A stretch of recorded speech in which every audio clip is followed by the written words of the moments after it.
Bonjour, bienvenue sur république-haïti.fr. Aujourd'hui, nous recevons Laurent Tréluyer. Bonjour Laurent. Bonjour Bertrand. Vous êtes DSI de la CNAF, donc la Caisse nationale d'allocation familiale. Alors, question traditionnelle, la CNAF, qu'est-ce que c'est?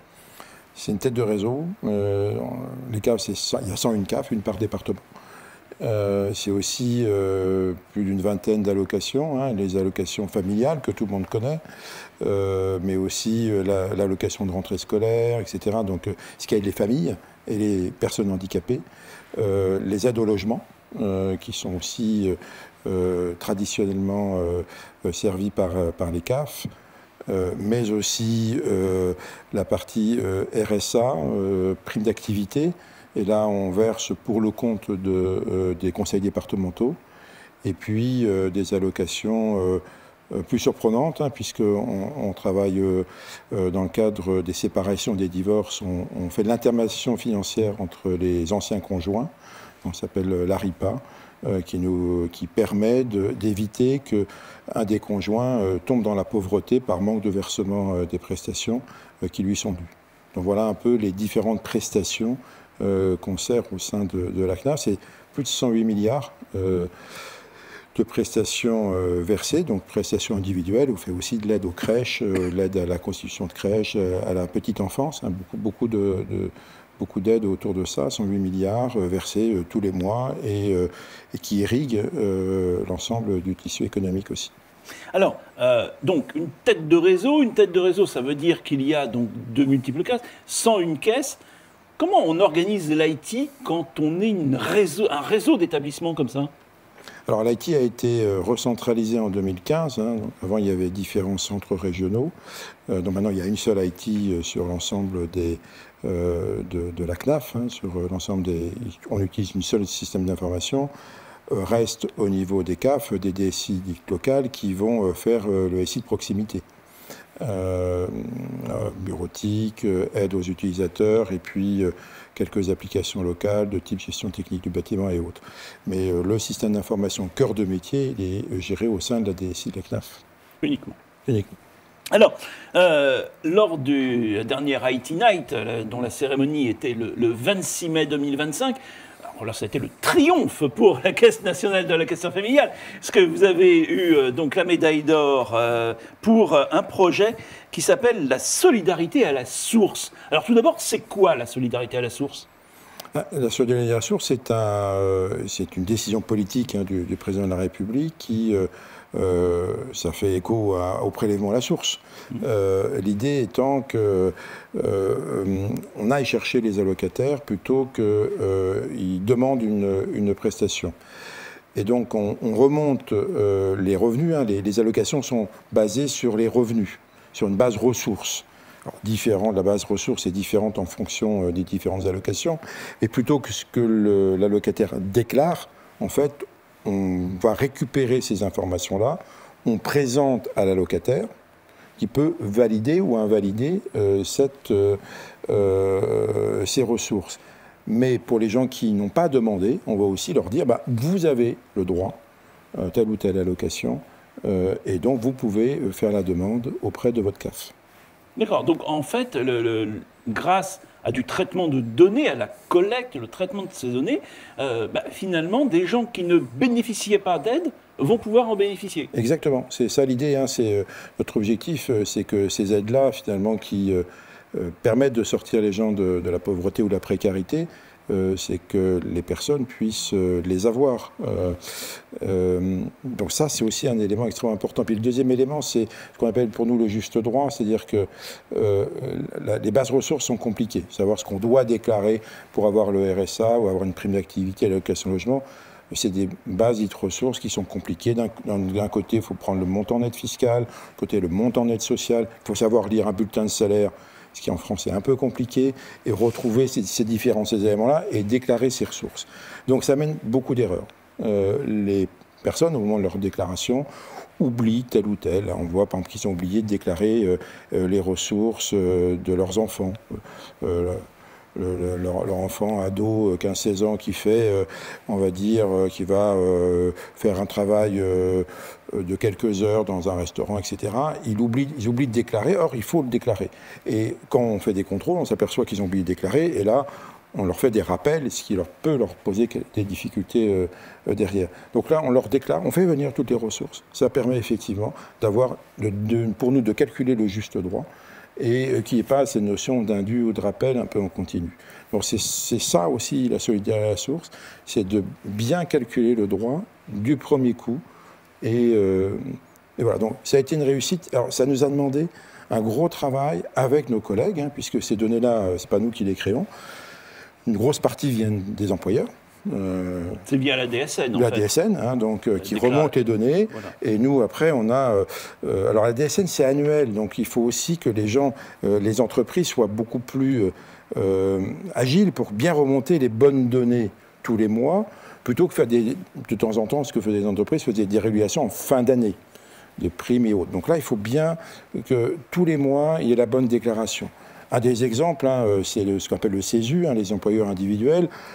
Ça arrive, on connaît des employeurs, des particuliers qui vont payer leurs employés, puis ils vont faire la déclaration sur le site des URSSAF, sur le CESU, 15 jours, 3 semaines plus tard. Donc il y a un décalage entre ce que perçoit la personne et ce que nous est remonté dans la DRM. Donc c'est tout un travail qu'on fait avec nos collègues des URSSAF, mais ça remonte aussi tout ce qui est indemnité journalière, donc là du côté assurance maladie, toute la partie retraite, donc là du côté de la CNAF. Donc il y a une collection de toutes ces informations-là et qui nous est remontée. Et donc on a un abonnement qui nous permet de remonter toutes ces informations-là et de les présenter. Là, sur 100 allocataires, on présente 95 valident. Et 5 disent, il y a peut-être un problème. Et sur ces 5%, en fait, il n'y a que 10-15% des personnes qui ont un vrai problème. Les autres, c'est une perception que peut-être on n'a pas déclaré, enfin, on n'a pas ramené le bon montant. Donc c'est plutôt un succès, hein, puisqu'on arrive à remonter les montants et que les gens le valident. Très bien. Alors, vous l'avez mentionné, il y a parfois des erreurs. Et puis, il y a la fraude classique. Alors, traditionnellement, dès qu'on parle de chasse à la fraude, on parle d'intelligence artificielle. Est-ce que c'est aussi le cas chez vous, finalement? Est-ce que l'intelligence artificielle, vous l'utilisez pour la chasse à la fraude? Alors d'abord, entre fraude et erreur, une fraude, c'est une erreur intentionnelle.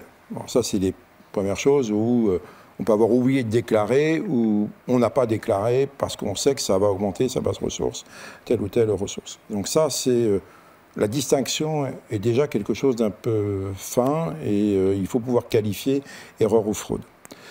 Après, on a des grandes fraudes plus institutionnelles, hein, où on a des gens qui créent des comptes avec des faux noms, des faux comptes pour toucher des allocations diverses et variées. Là, on appelle ça vraiment là, on est vraiment dans l'intentionnalité et avec des choses qui se passent sur des fraudes plus dites à enjeu ou dans lesquelles on a des montants significatifs avec des phénomènes qu'on repère. On a mis en place des algorithmes qui nous permettent de cibler des moments ou des situations qui amènent le plus d'erreurs ou le plus de fraudes potentielles. Par exemple, si je prends l'allocation famille-enfant, elle est relativement peu de fraude, c'est le nombre d'enfants. Voilà. En général, on est au courant. On est au courant et il y a peu de fraude. Sur les ressources, c'est plus compliqué. Sur la notion d'être, puisqu'il y a plus d'allocations quand il y a, dans le cas d'une famille monoparentale, la notion de couple ou une famille monoparentale est une situation où on peut effectivement avoir plus de discussions. Des familles monoparentales où les deux sont là. Voilà, donc on peut avoir des éléments tout à fait...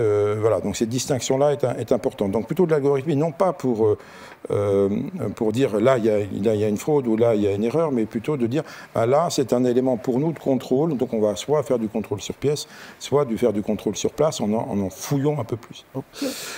Et pour ça vous utilisez l'intelligence artificielle? Alors pour le moment c'est de l'algorithmie simple. D'accord. Ce qui nous pose déjà des difficultés puisque actuellement il y a un recours en Conseil d'État d'un ensemble d'associations qui met en exergue le fait que ça peut cibler un certain type de personnes plus que d'autres. Donc là, on explique, on ne cible pas les personnes, on cible des situations qui met en risque et qui nous considère qu'on est en risque. Et la décision finale d'un redressement est toujours prise par un contrôleur et avec un contradictoire possible par l'humain. Donc on est pas aller encore sur l'IA, on regarde les différentes technologies d'IA. Alors ce qu'on a voulu d'abord faire en amont, c'est bien travailler avec un comité d'éthique qui a été mis en place il y a quelques semaines pour discuter de ces sujets d'algorithmie et d'IA et dans quelles conditions éthiques et de mise en pratique dans lesquelles on pouvait aller pour mettre en place ces IA. En plus, on est soumis très probablement à l'IA Act. Quand on dit très probablement, on est soumis à l'IA Act à un niveau relativement élevé, puisque tous les algorithmes, tout ce qui est IA qui influe sur les droits, on est sur un niveau élevé d'obligation par rapport à l'IA Act. Donc on regarde ça, parce que c'est récent, l'IA Act, et les impacts sur la façon dont on construit l'IA doit nous faire réfléchir. Donc on est vraiment sur des IA qu'on regarde, plutôt sur des IA ouvertes, éthiques, dans lesquelles on sait expliquer, alors que l'IA est plutôt une boîte noire par définition.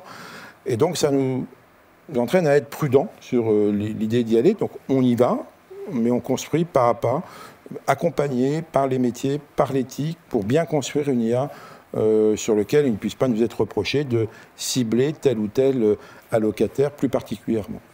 Alors, là, on parle d'algorithmie d'IA sur des choses un petit peu neuves, hein, on va dire, ça c'est des technologies nouvelles. La CNAF date un peu, votre système d'information date un peu. Alors, vous n'avez plus de mainframe, c'est déjà une bonne chose, mais enfin, vous avez encore beaucoup de COBOL. Alors, de l'autre côté, vous avez du JavaScript. Vous devez vous connecter, par exemple, pour la solidarité à la source, à des quantités de partenaires. Alors, concrètement, où vous en êtes dans la refonte de votre système d'information ? Alors, on a, comme beaucoup d'entreprises, on a beaucoup travaillé sur le front office, hein, donc on a modernisé en faisant une couche d'API pour faire en sorte qu'on ait bien une communication entre nos front et notre back. Les nouvelles prestations type les prestations de pension alimentaire, on les a fait en nouvelles techno, etc. Et on est en train de moderniser notre back-office. Donc petit à petit, hein, parce que c'est des systèmes très intégrés. Quand je dis il y a une vingtaine d'allocations, il y a une interdépendance entre les allocations. C'est-à-dire que le résultat d'une allocation influe sur le calcul de l'autre. Donc on a des systèmes très intégrés. Donc là, on le démonte petit à petit et on le passe en nouvelles technologies. Là, par exemple, on est en train de travailler sur les moteurs de règles, notre moteur de règles. On avait un moteur de règles développé maison. On veut passer sur un produit, on regarde déjà un produit, on regarde et on compare les différentes solutions pour avancer sur ce type de sujet. Donc on modernise progressivement. L'idée, c'est pas de faire la grande révolution, hein, parce qu'on a le courant et on a beaucoup de projets réglementaires qui nous arrivent. On a parlé d'un projet, mais on en a d'autres en cours. Là, on travaille sur un appel au complément idéal de garde. On a mis en place l'allocation pour les victimes de violences conjugales l'année dernière, etc. Donc on a beaucoup de pression réglementaire, ce qui est normal, hein, aussi bien sur des propositions de loi par le Parlement ou des lois demandées par le gouvernement. Donc voilà, donc on avance sur beaucoup de réglementaires. Et en parallèle, on modernise. Donc on a un programme de modernisation de notre système d'information qui nous permet de moderniser fortement notre système d'information, mais en maintenant le run. Alors, parmi les révolutions que vous pratiquez, il y a bien évidemment celle du cloud. Vous n'êtes pas un établissement public, mais malgré tout, vous utilisez des clouds Oracle, Azure, pas très souverain tout ça. Alors, on est un établissement public, puisque la CNAF est un établissement public, les CAF sont établissements privés. Subtilité. Mais comme le SI dépend du directeur général de la CNAF, on est bien établissement public. Alors, pas soumis à l'article 31 de la loi SREN, puisque cet article 31 vise les établissements publics financés par l'argent État. Nous, on est financés par l'argent Sécurité sociale. Donc, différent. En tout cas, là, cette partie-là, elle ne nous est pas applicable. On est aussi attentif aussi à ce cloud. Donc, oui, on a effectivement engagé sur des clouds américains. On est en train d'opérer.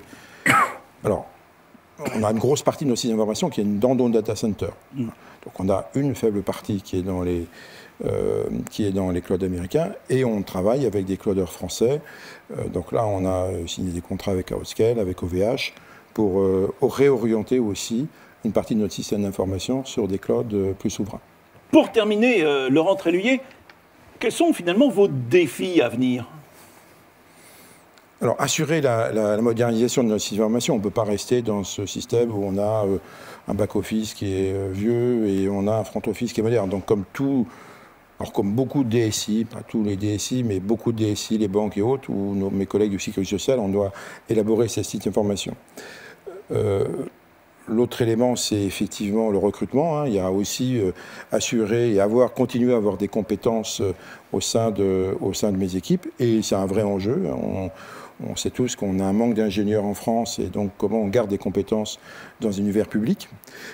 Troisièmement, on parlait d'IA. Alors, je ne parlais pas d'IA pour la fraude, mais on met en place de l'IA actuellement pour aller aider nos gestionnaires à répondre aux questions des allocataires. Donc plus de l'IAG. Oui. Voilà. On a comment on va chercher dans notre documentation, dans notre réglementation un peu foisonnante, la bonne réponse à allocataire qui nous pose une question sur une situation, et donc aider le gestionnaire à apporter une bonne réponse, à rendre plus lisibles les réponses. Aussi que l'on peut formuler pour aider nos gestionnaires. Donc on est vraiment dans l'accompagnement de nos gestionnaires. Mais aussi c'est aider sur des chatbots ou sur nos plateformes de services téléphoniques, aider soit le gestionnaire, soit les allocataires directement pour apporter une réponse la plus rapide possible. Merci Laurent Tréluyer. Et puis il ne me reste plus qu'à vous souhaiter une bonne fin de journée et à vous dire à très bientôt sur république-it.fr.